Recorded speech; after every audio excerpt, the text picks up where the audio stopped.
নমস্কাৰ বন্ধু বান্ধৱীসকল। আজি ভিডিঅ'টোত পাৰ মাংস কেনেকৈ জালুকীয়া বনোৱা হয় চাওঁ হওকচোন। এয়া পাৰ মাংস দুটা ভালদৰে কাটি ল'লোঁ মিডিয়াম সাইজত। এয়া মছলাবিলাক লৈছোঁ। এয়া হৈছে নিমখ, হালধি, জিৰা গুড়ি, ধনিয়া গুড়ি, মিট মছলা আৰু ৰেড চিলি। আৰু লগতে এইফালে লৈছোঁ পিঁয়াজ কাটি লৈছোঁ, 3টামান সৰু সৰুকৈ কেঁচা জলকীয়া লৈছোঁ। আৰু এতিয়া আমি ইয়াতে মিক্স কৰিম। আৰু ইয়াতে আদা ৰচুন পেষ্ট কৰি থৈছোঁ আৰু এয়া মিঠাতেল ল'লোঁ। ইমানেই বস্তু। তাতে এতিয়া হালধি সকলোবিলাক অলপ অলপ দি বনোৱাৰ আগতে মিক্স কৰি ল'ম।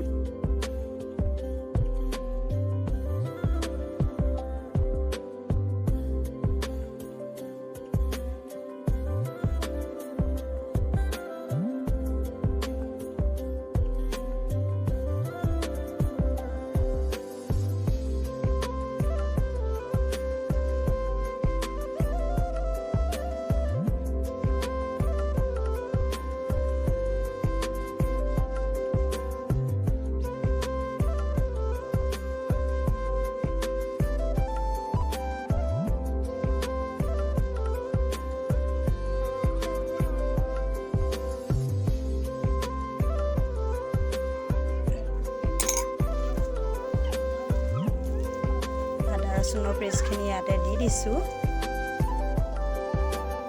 এতিয়া হৈ গৈছে।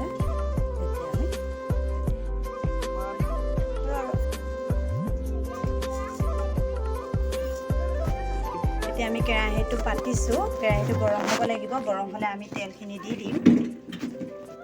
এতিয়া কেৰাহীটো গৰম হৈছে, আমি তেলখিনি দি দিছোঁ। আমি এটা পৰিমাণৰ তেল দি ল'ম। হৈ যাব তেলটো। দুটা পাৰ জোখাৰে আমি তেল দিলোঁ। এতিয়া তেলখিনি গৰম হ'ব লাগিব।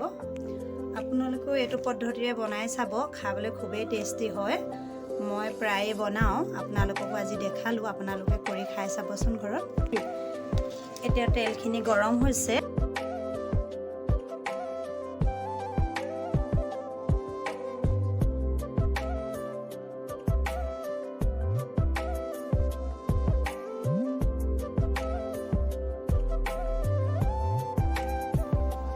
এতিয়া পিঁয়াজখিনি প্ৰায় হৈ গৈছে, ব্ৰাউন কালাৰটো আহি গৈছে। এতিয়া আমি মাংসখিনি ইয়াতে দি দিম।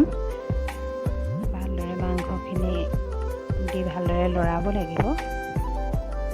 ভালদৰে লৰাই দিছোঁ।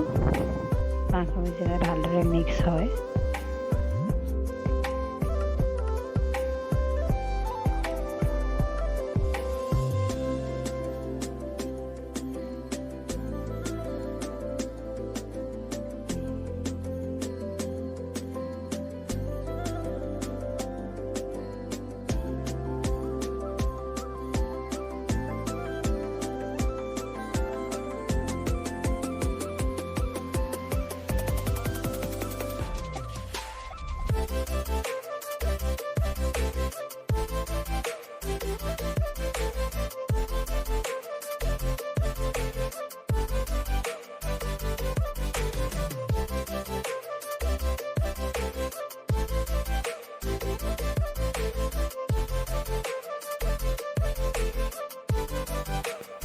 মাংসখিনি প্ৰায় আধা সিজা হৈছে আৰু এতিয়া আমি ইয়াতে মছলা দিম। প্ৰথমতে জিৰা, ধনিয়া, ৰেড চিলি, হালধি, নিমখ সকলোবিলাক দি দিম।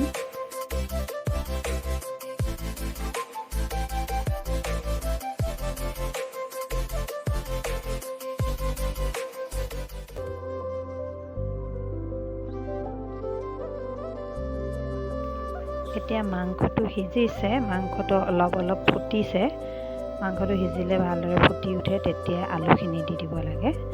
এতিয়া আমি আলুখিনি দি দিছোঁ। আলুখিনি ভালদৰে মিক্স কৰি দিম। মিক্স কৰি আমি কিছু সময় ঢাকি ৰাখিম। মিক্স কৰাৰ পাছত এতিয়া মিক্স কৰি লৈছোঁ ভালদৰে, যাতে নিমখ হালধি আদি আলুটোত সোমাই ভালদৰে মিক্স হয় আলুখিনিৰ লগত।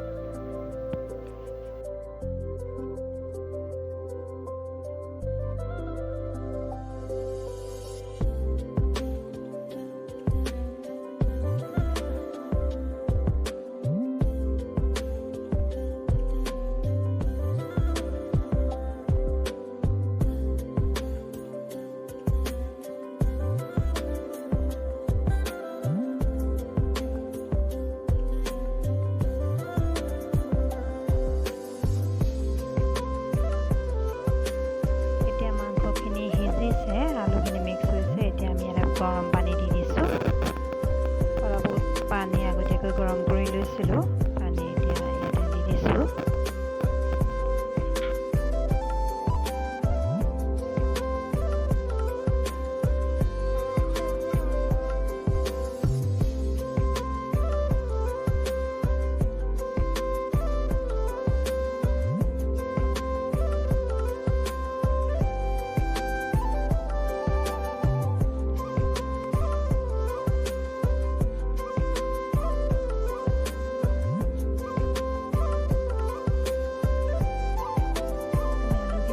বইল কৰি লৈছিলোঁ, অলপ আলু তাতে মিক্স কৰিলোঁ আৰু কেইপিচমান আলু ৰাখি পিটিকা কৰি ল'লোঁ। পিটিকা কৰি আমি এতিয়া পানী দিয়াৰ পাছতে তাত পিটিকাখিনি ঢালি দিম। ঢালি দিলে মাংসটো গ্ৰেভি টাইপৰ হৈ পৰে পিটিকাখিনি তাত মিক্স কৰি দিয়াৰ লগে লগে। তেতিয়া মানে মাংসটো খুব ডাঠ হয় জোলটো, আৰু খাবলৈ বহুত ভাল হয়, টেষ্টি হয়। সেইটো কাৰণে কেইপিচমান পিটিকি তাত মিক্স কৰি দিয়া হ'ল।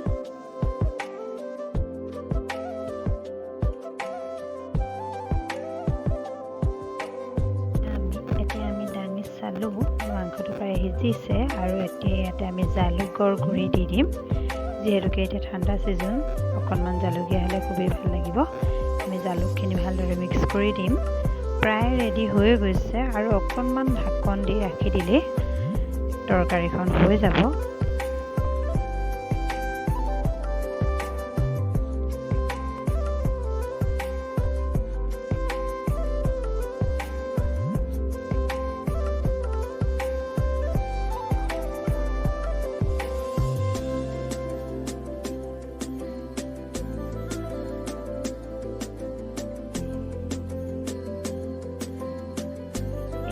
ৰেডি হৈ গৈছে। আমি এটা পাত্ৰত